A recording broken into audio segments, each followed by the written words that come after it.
Ukrainians haven't chosen their new leaders in Kiev, but Washington has already thrown its support behind the interim government there. And the White House has cemented that support by hosting Ukraine's interim prime minister. The U.S. has pledged $1 billion in loan guarantees to Kiev. Moscow says the U.S. would break its own laws if they go through with this. Under the Foreign Assistance Act, it's illegal to fund a government of any country whose duly elected head of government is deposed by a coup. But the U.S. doesn't consider it a coup. To talk more about this meeting that just wrapped up, I'm joined by Eric Draitser, geopolitical analyst at StopImperialism.com. Eric, hello. Before you speak, I want you to listen to this soundbite. And we saw in the Maidan how ordinary people from all parts of the country had said that we want to change. The Prime Minister was part of that process, showed tremendous courage, and upheld the principles of nonviolence throughout the course of events over the last several months. Nonviolence? I mean, was it really nonviolent? President Obama has said that, in your opinion, how do you see that? I mean, what about the rioters throwing Molotov cocktails and shooting at the police?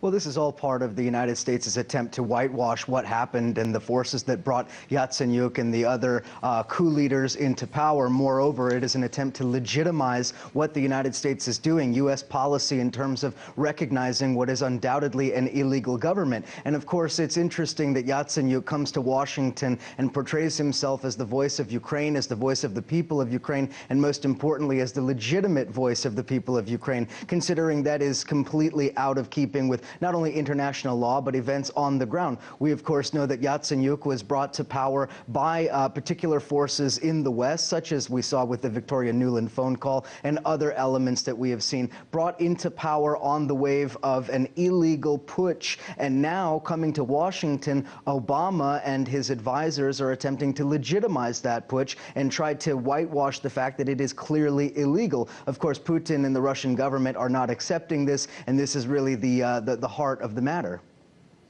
You know, President Obama talked about that the people of Ukraine have the right to choose their own direction for the future. Do you think he also meant those in the south and east of the country? We've seen people taking to the streets in thousands to protest what happened in Kiev.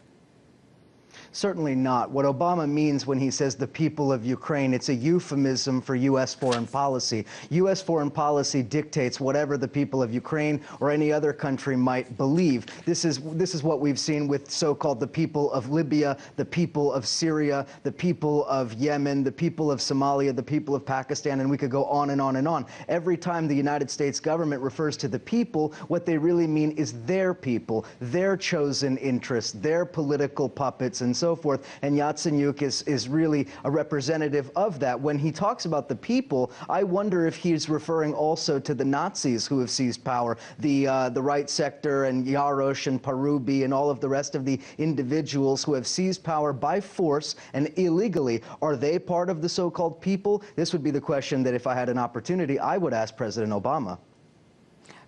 Eric, I want to ask you about, we've heard a lot about financial aid that is coming to Ukraine, financial agreements and so far. What military help can Kiev now expect from the U.S.?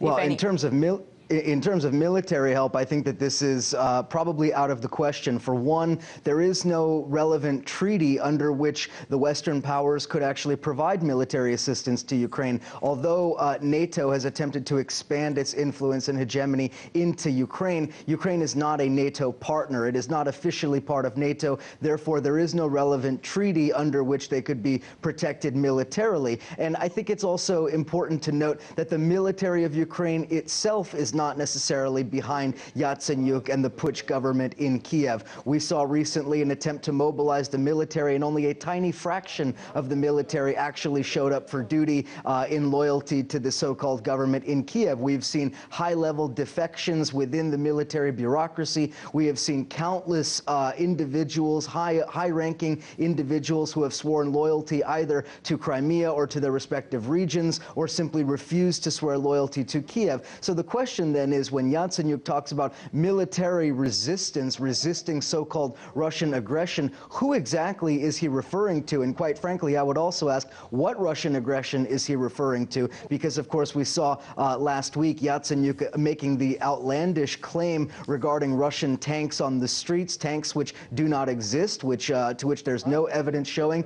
any Russian tanks outside of the treaty, the Sevastopol base. So again, when we're talking about Yatsenyuk and his statements, what we're really talking about are the statements of the United States and the State Department, those who brought Yatsenyuk into power.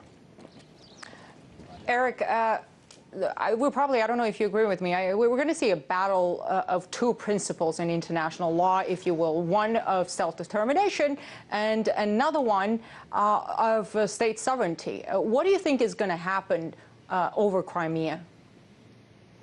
Well, it's still difficult to say, because it looks like the Crimean government, which has already moved towards independence and de facto independence from Ukraine, and possibly moving towards, well, at least certainly closer to the Russian Federation, it remains to be seen what course is going to be taken, because, of course, the United States and the NATO powers have already established the historical precedent, not only with Kosovo, but also with South Sudan and a number of other instances where the United States, when it serves their agenda, supports self-determination and is not particularly interested in the sovereignty of nations that oppose its policies. However, in the case of Crimea, of course, Washington has already dismissed out of hand the notion that Crimea has the right to self-determination, that Crimea has the right to independence. So it is correct to say that there is a certain conflict, not only with international law, but with the precedent that's been established by the United States and the Western powers. And of course, it is utter hypocrisy for Obama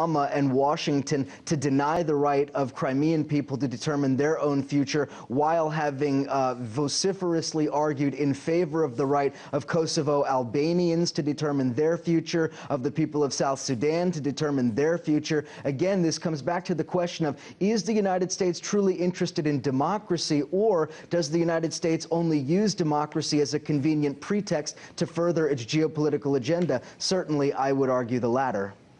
That was Eric Draitser, geopolitical analyst at StopImperialism.com.